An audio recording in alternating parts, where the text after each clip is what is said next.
étonnant, si vous voulez, que mon collègue mathématicien, Pérez, pense qu'il y a une sorte d'harmonisation des séquences de l'information génétique qui est portée aussi bien par nos propres chromosomes que par les virus. Donc, la nature n'accepte pas n'importe quoi. C'est-à-dire, on peut faire n'importe quoi à la nature, mais si vous faites une construction artificielle, elle a peu de chances de survivre. C'est-à-dire que la nature aime les choses harmonieuses, et ce qui n'est pas qui est étranger, par exemple, un autre virus venant d'un autre virus, n'est pas bien toléré. Donc ce qui se passe au fur et à mesure qu'il y a l'épidémie qui se développe, notamment aux États-Unis, où c'est le plus grand nombre de cas, il y a une évolution par des mutations, n'est-ce pas?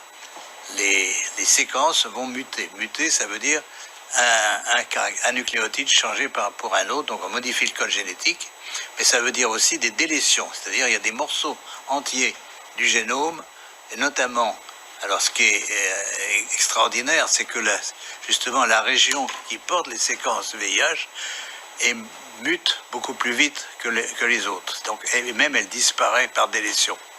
Donc on a des patients dont on a isolé le virus et fait la séquence du virus dans la partie ouest des États-Unis, à Seattle, et cette séquence est presque démolie et ne marche plus. Donc le VIH est parti. On peut penser, si le pouvoir pathogène nouveau, si vous voulez, du corona est lié à l'introduction de ces séquences, que ça va disparaître. C'est une lueur d'espoir.